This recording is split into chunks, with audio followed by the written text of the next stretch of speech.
Dice Mateo capítulo 18, desde el versículo 23, el Señor Jesús dijo: por lo cual el reino de los cielos es semejante a un rey que quiso hacer cuentas con sus siervos. Y comenzando a hacer cuentas, le fue presentado uno que le debía 10.000 talentos. A este, como no pudo pagar, ordenó su señor venderle y a su mujer e hijos y todo lo que tenía, para que se le pagase la deuda. Entonces aquel siervo postrado le suplicaba diciendo: Señor, ten paciencia conmigo y yo te lo pagaré todo. El señor de aquel siervo, movido a misericordia, le soltó y le perdonó la deuda. Pero saliendo aquel siervo, halló a uno de sus consiervos que le debía 100 denarios y haciendo de él, le ahogaba diciendo: págame lo que me debes. Entonces su consiervo, postrándose a sus pies, le rogaba diciendo: ten paciencia conmigo y yo te lo pagaré todo.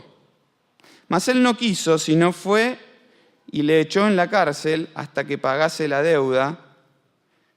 Viendo sus consiervos lo que pasaba, se entristecieron mucho y fueron y refirieron a su señor todo lo que había pasado. Entonces, llamándole su señor, le dijo: siervo malvado, toda aquella deuda te perdoné porque me rogaste. ¿No debías tú también tener misericordia de tu consiervo, como yo tuve misericordia de ti? Entonces su señor, enojado, le entregó a los verdugos hasta que pagase todo lo que le debía. Entonces el Señor Jesús concluye diciendo: así también mi Padre Celestial hará con vosotros si no perdonáis de todo corazón cada uno a su hermano sus ofensas. Así también, es decir, de la misma manera, mi Padre Celestial hará con vosotros si no perdonáis de todo corazón cada uno a su hermano sus ofensas. Es una historia, como hace poco en un campamento le pusimos de título, para no olvidar. Es una historia que tenemos que tener presente y recordar. Es una historia que nos moviliza a pensar cómo cuadramos nosotros, en qué lugar de la historia estamos. Ahora hay algunos detalles que quisiera aclarar por si alguno no está habituado al lenguaje de la Biblia, y el Señor Jesús no estaba hablando de palabras extrañas en ese momento al oído de los que la escuchaban. Tal vez a nuestro oído sí son extrañas, ¿no? Talentos, denarios, no sé si para todos son familiares, y tal vez nos perdemos parte de la historia al no entender ese trasfondo. El primer trasfondo es el trasfondo de un rey que tiene sus siervos, y sus siervos entre sí son consiervos. Acá es la primera parte que hay que entender de la historia. No había en el relato, por lo menos, jerarquía de siervos entre sí, sino que hay un rey y siervos que son a los ojos del rey todos por igual, todos por igual. Por eso se llaman consiervos. Así como yo soy siervo del rey, el otro que está al lado mío también es siervo del rey, el otro que está al lado mío también es siervo del rey. Todos servimos al mismo rey. Esa era la realidad de la historia que cuenta el Señor. Nosotros no vivimos bajo la realeza. Y ninguno de los que acá estamos seguramente piensa que es siervo del presidente, ¿no? Alguno capaz que me tira con algo. No pensamos en ese sentido. Pero era muy típico en esta época y muy común al oído de todos pensar en esto: un señor o un rey que tenía gente a cargo y que le tenía que rendir cuentas, que no estaba para hacer lo que quería con lo que tenía, sino que lo que tenía para con ese rey tenía que rendirle cuenta. Y este primer siervo que aparece que tiene una deuda para con el rey. En algún momento el rey, por alguna razón, le dio un préstamo. Ahora, ahí empieza la primera dificultad. ¿Qué tan grande fue este préstamo? Nosotros leemos que dice la historia en el versículo 24, se presentó uno que le debía 10.000 talentos. Ya el número suena grande, ¿no? Pero después cuando aparece el otro, aparece también con un número un poco más chico de 100, ¿qué?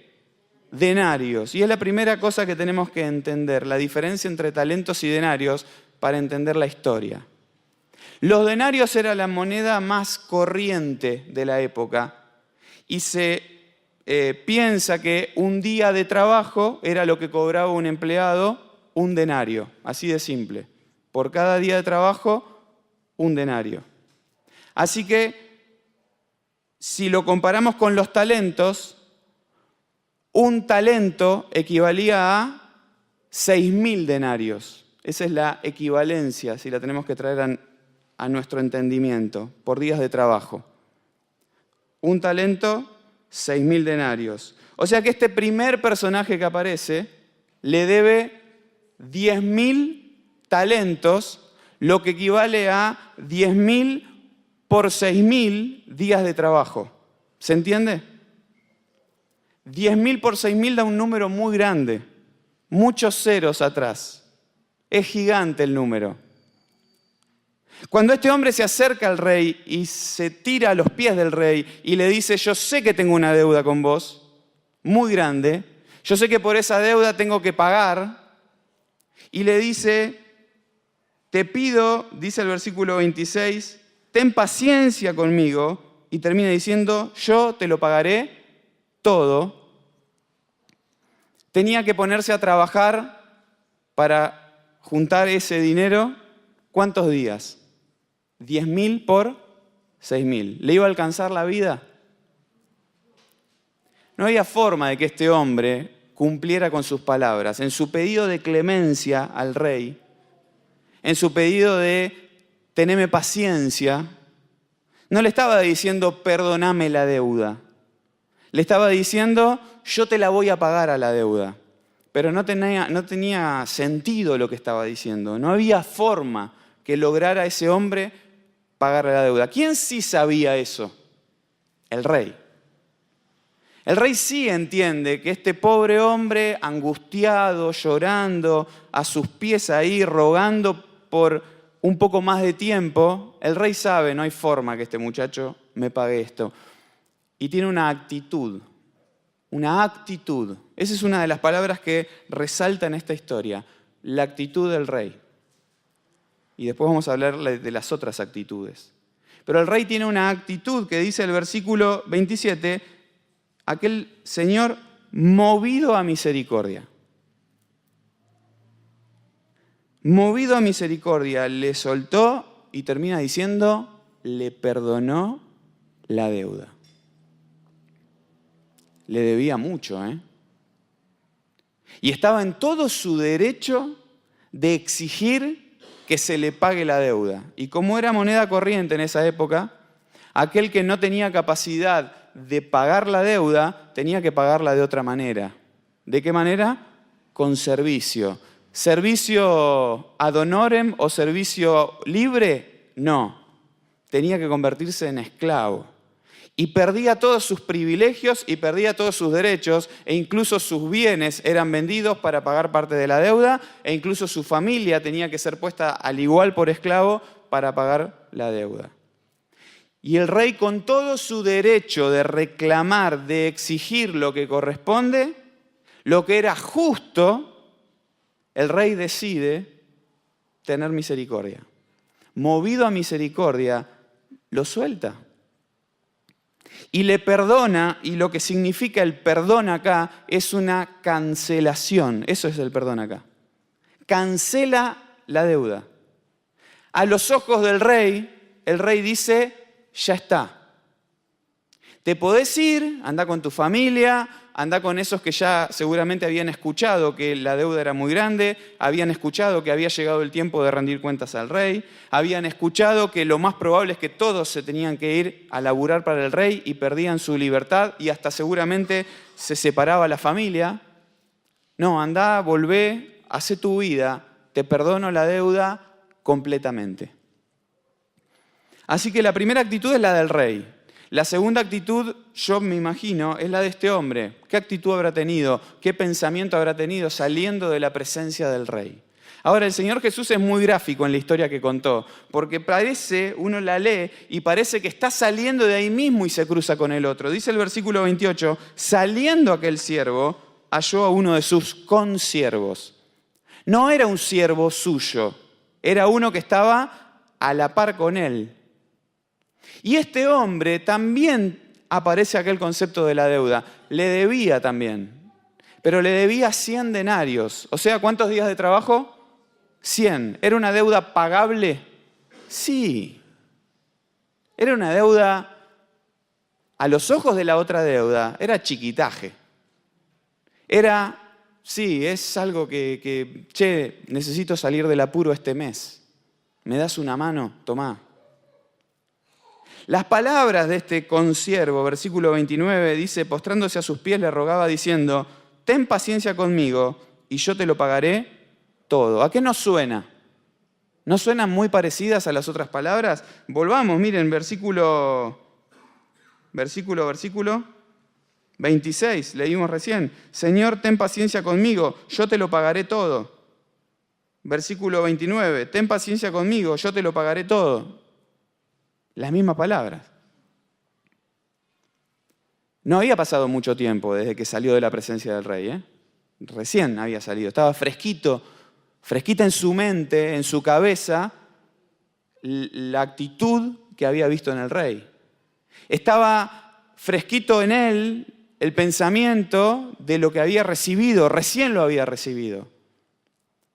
Tenía bien presente lo que había vivido. Estaba yendo a su casa a encontrarse con los suyos, a contarle la tremenda noticia de lo que había pasado en la presencia del rey, y en el cruce ahí se encuentra con su consiervo. Su consiervo tiene las mismas palabras, con una deuda minúscula, comparativamente hablando. Y con todo esto en su cabeza, el siervo toma una decisión. ¿Cuál es la decisión? No quiso, sino que fue, le echó en la cárcel hasta que pagase la deuda. La actitud del siervo con su consiervo. Entonces aparecen los otros muchachos, otros a la par, que vieron este proceder. Otros consiervos que se angustian, que habían visto lo que había hecho el rey, conocían la actitud del rey, habían visto lo que había hecho el siervo, conocieron la actitud del siervo, y van a hablar con el rey, le cuentan el caso y el rey llama nuevamente. ¿Y cómo cambia la actitud, del rey? ¿No les parece? Aquel rey que había sido movido a misericordia, que decide cancelar la deuda, que decide soltarlo y darle libertad y decirle, mira, ya está, ya sé que no me puedes pagar, andá. Miren la actitud, versículo 32, siervo, ¿cómo le dice? Malvado. Toda aquella deuda te perdoné porque me rogaste. ¿No debías tú también tener misericordia de tu consiervo como yo tuve misericordia de ti? Y miren el versículo 34, lo que aclara el Señor. No perdamos las palabras del Señor. Entonces su Señor, ¿qué cosa? Enojado. Le entregó a los verdugos hasta que pagase todo lo que le debía. Parece que estamos hablando de otro rey. Parece que estamos hablando de otra persona. ¿Por qué no sale el rey, pone su mano en su bolsillo y paga los 100 denarios? Mirá, yo te pago los 100 denarios de aquel, así vos lo podés dejar salir de la cárcel y estamos todos tranquilos, todos felices. Yo soy un rey bueno. Pero no hizo eso el rey. No llamó para arreglar las cosas, para que estén todos contentos, para que estén todos bien. Bueno, vamos a tratar de ponerle paño frío. Vamos a ver, muchachos, tranquilicemos, no hace falta ponerse así. Acá están los 100 denarios. ¿Necesitas más plata? Te doy un poco más de plata. No. Cuando la actitud en el corazón del siervo se evidenció, lo que pensaba, lo que sentía, su modo de proceder, el rey tuvo una actitud diferente, pero era el mismo rey. Y el rey es consecuente, es convincente, es coherente en su proceder. No está cambiando su forma de pensar. No está siendo diferente en su proceder, cambiando su mentalidad, sino que está queriendo manejarse con la misma justicia y equidad para todos con igual. Y el Señor Jesús nos dice, bueno, por si no entendieron, muchachos, les cuento cuál es la conclusión, la moraleja de la historia. Dios espera que ustedes sean perdonadores. Y alguien puede levantar la mano y decir, ¿y hasta qué nivel, Señor? ¿Hasta cuándo tengo que perdonar? ¿Qué tanto tengo que perdonar? ¿Cuál es el límite del perdón que tengo que dar yo? ¿Hasta dónde llega mi capacidad de perdón? Bueno, compárate con el rey. Esa es tu medida. Tu medida es la del rey. 10.000 talentos. 10.000 por 6.000 días de trabajo. Deudas que son imposibles de pagar. ¿Esa es mi medida de comparación? Compárate con el rey, porque dice, si no perdonáis de todo corazón cada uno a su hermano sus ofensas, vuestro Padre Celestial hará igual. Esta primera parte del mensaje la quiero traer a los corazones de aquellos que conocemos a Dios. Y luego vamos a hablar un poquito de la primera deuda. Pero en primer lugar quiero apuntar de atrás para adelante con la historia, a los corazones de aquellos que conocemos a Dios. Nuestra medida de comparación es con el Rey, no con nadie más. No con nuestro criterio, no con lo que le pasó a otro caso, no con lo que nos parece a nosotros que es justo y suficiente. Nuestra medida de comparación es con el Rey. Nuestro proceder tiene que ser consecuente con nuestro Rey. Nuestra forma de actuar, nuestro ejemplo a seguir, tiene que ser igual, semejante al de nuestro Señor. Como procedió Él, procedemos nosotros, porque por algo nos llamamos hijos de Dios, por algo nos llamamos discípulos del Maestro, por algo nos llamamos siervos del Señor. Si no, no tiene sentido. Nos llamamos cristianos porque somos seguidores de Cristo, no por otra razón. No porque nacimos acá en Argentina y todos dicen que en Occidente el mundo es cristiano. Eso, a mí, sáquenme el título de la cabeza si es eso ser cristiano. Nacer en una familia cristiana, asistir a una iglesia cristiana, vivir en Occidente el mundo cristiano. Eso no es ser cristiano a los ojos de la Biblia. A los ojos de la Biblia llamaron cristianos por primera vez a los discípulos, a las personas que seguían a Cristo.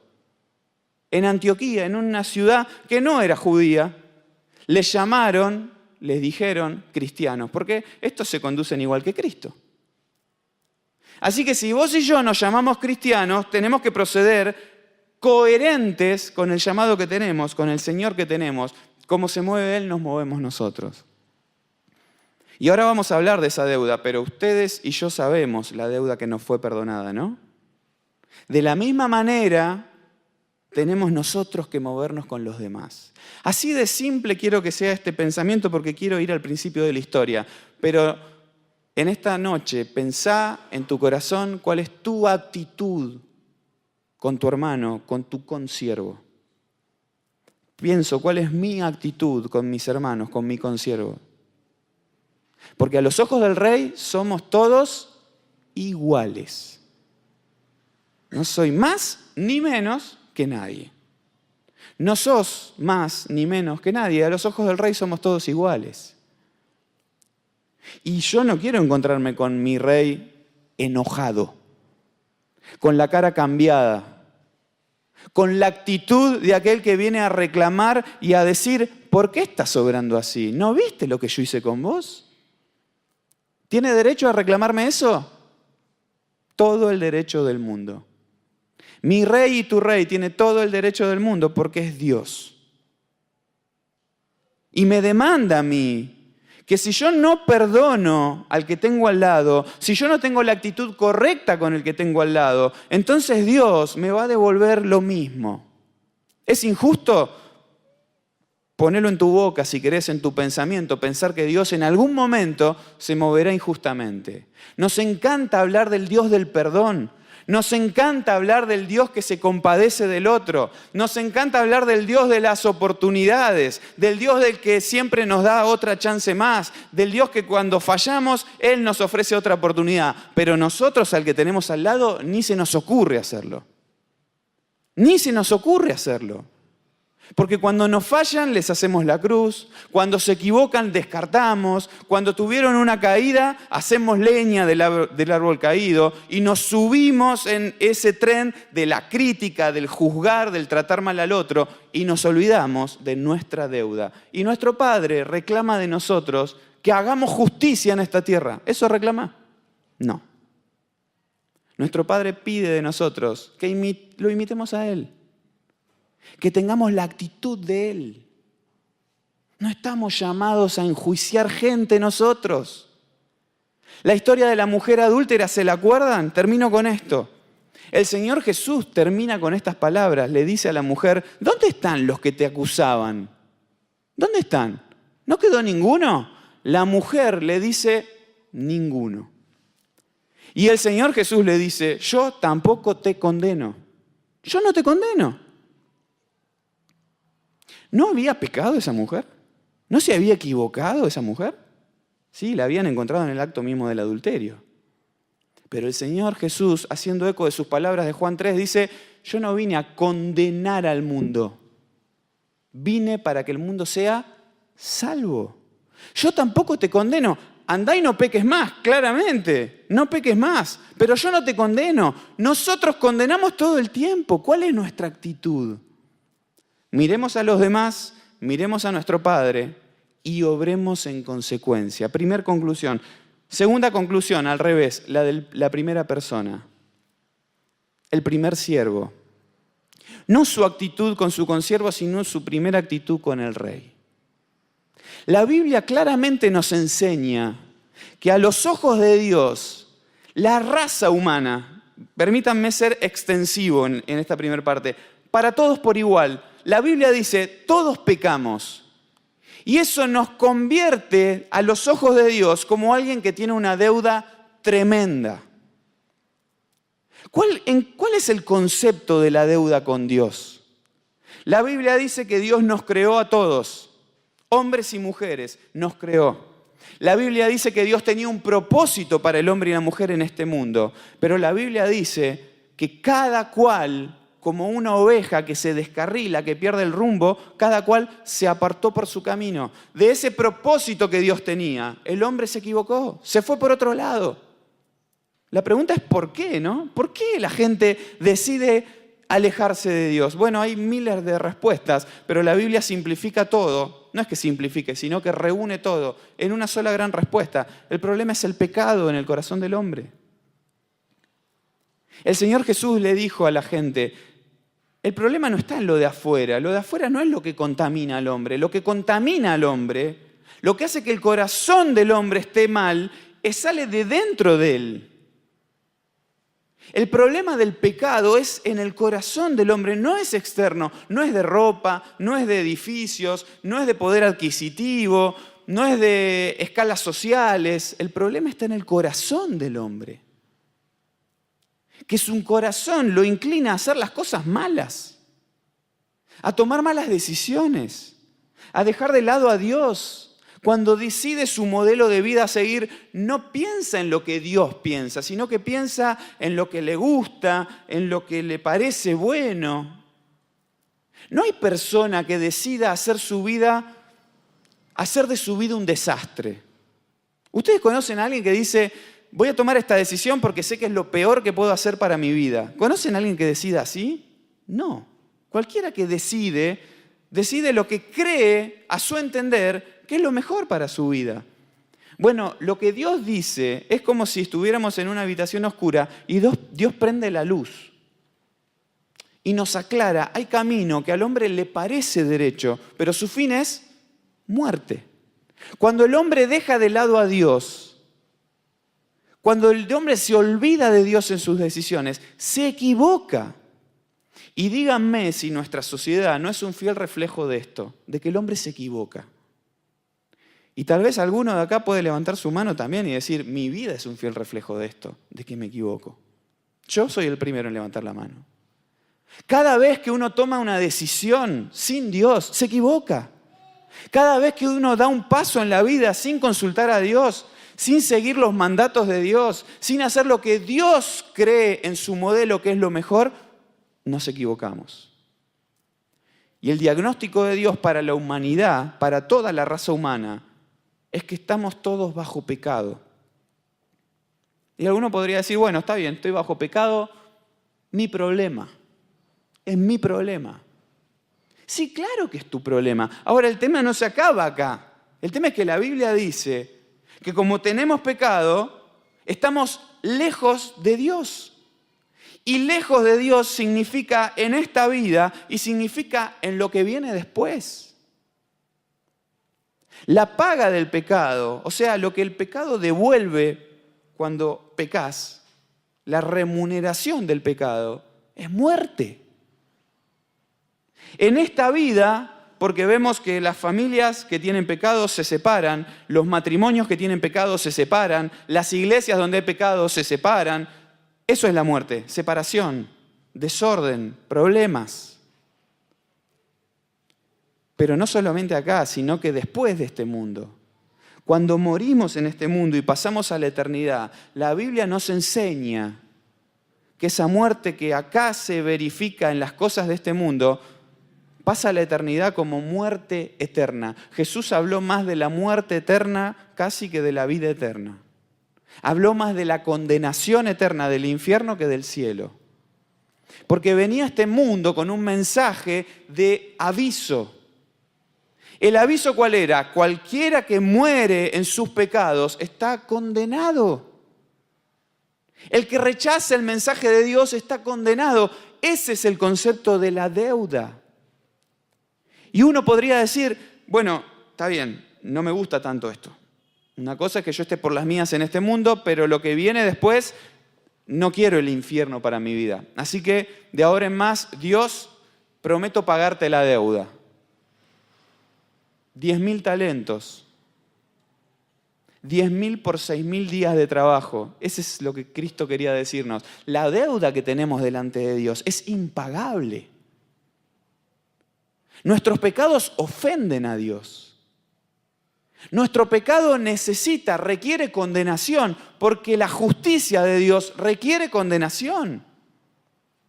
Si Dios dijo que la paga del pecado es muerte, todo aquel que peca, ¿qué merece?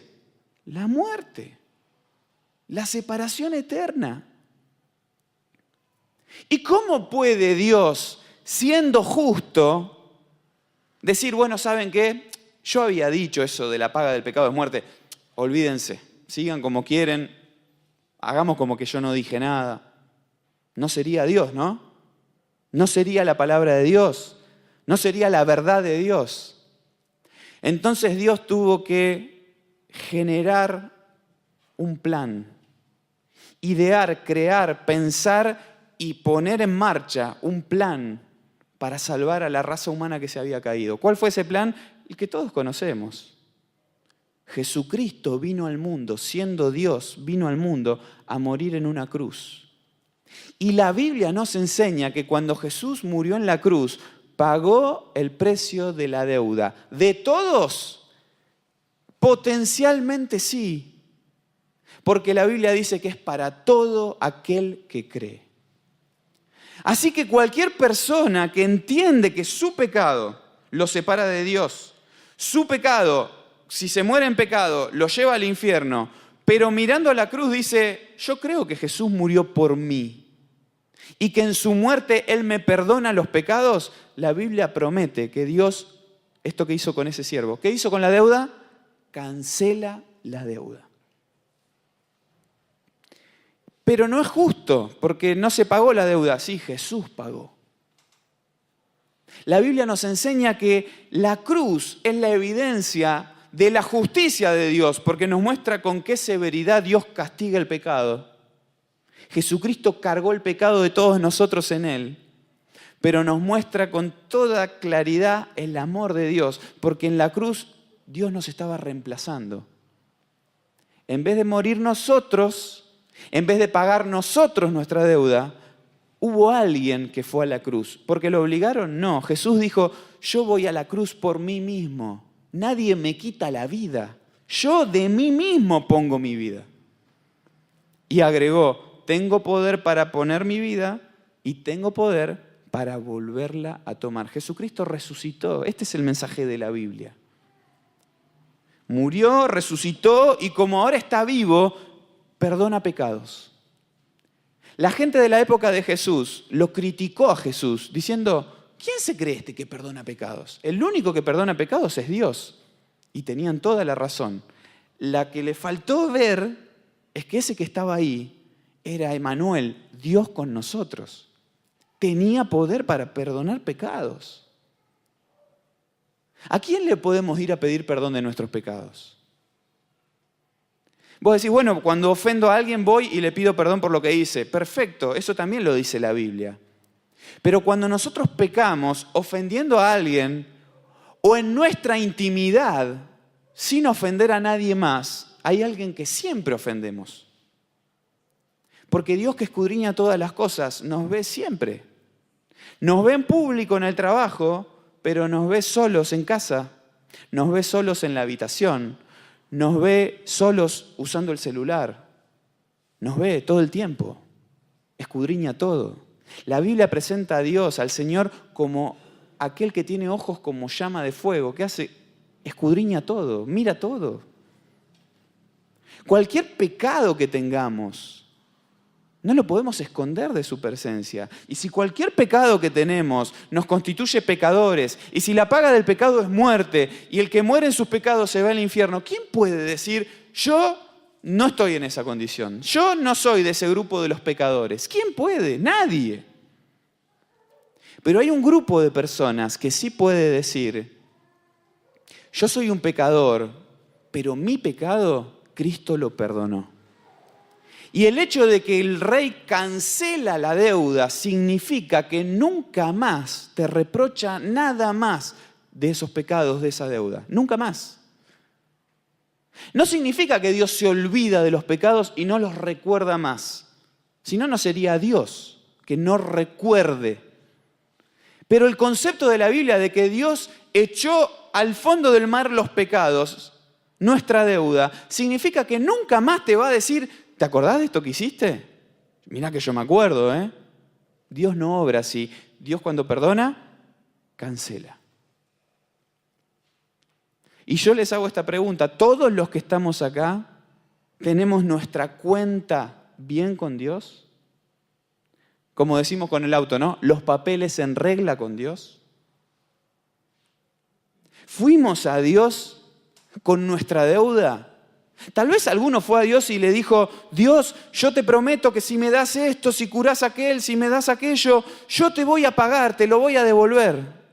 ¿Qué le vamos a devolver? ¿Los 10.000 talentos? ¿Cuándo? ¿Cómo? La deuda es muy grande. Por eso Dios nos llama y nos dice, vengan, estemos a cuenta. Estemos a cuenta. Si tus pecados fueran gravísimos, te propongo que te los perdono. ¿Y qué tengo que hacer? Tenés que creer en el nombre de Jesucristo, el único que puede perdonar pecados. ¿Pero qué tengo que pagar? Nada. ¿Y a dónde tengo que ir? A ningún lado. ¿Y qué buenas obras tengo que hacer? ¿Qué peregrinación tengo que hacer? ¿Qué tengo que hacer? Mira, con todo lo que hizo Jesús en la cruz, Dios dice, no necesito nada más. A aquel que pide perdón por sus pecados, le perdono los pecados. Y ahí termina el mensaje. No hay más que decir. No hay más que decir. Depende de nosotros decirle a Dios, Dios, perdóname mis pecados. Mi deuda es muy grande. Y yo no quiero las consecuencias de mi deuda. No quiero que la paga del pecado, que es muerte, esté en mi vida, ni ahora, en mi familia, en mi grupo de amigos, en mi realidad. No quiero la muerte, no quiero la separación. Y no quiero que al pasar de este mundo me encuentre en la eternidad en el infierno. No lo quiero. Te pido perdón. ¿Y Dios qué hace? Tiene esta actitud del rey. Movido a misericordia, se acuerda de Jesús en la cruz. Dice, sí, ya está pagada esa deuda en Jesús. Así que nos da el perdón de pecados. Si hay alguien hoy que quiere tomar esta decisión, no tiene que hacer nada más, solamente entregar su vida a Dios, creer. No tiene que pagarle a nadie, no tiene que ir a ningún lugar, no tiene que hacer nada. No estamos hablando de una religión, no lo estamos invitando a hacerse partidario de una religión. Te estamos hablando de tu deuda, ¿con quién? Con Dios. No le debes nada a nadie más que a Dios. Y Dios nos ofrece gratuitamente el perdón. ¿Habrá alguien hoy que lo quiera hacer? No hay más que cerrar los ojos y orar. Vamos a inclinar todos la cabeza. Un hermano va a pasar a cerrar la reunión. En este momento que tenés, entre que cerramos los ojos y este hermano pasa, ¿por qué no hablas con Dios? Y le pedís el perdón de tus pecados y decidís, de ahora en más, hacer las cosas según Dios y no según tu criterio, tu pensamiento, lo que a vos te parece, según Dios.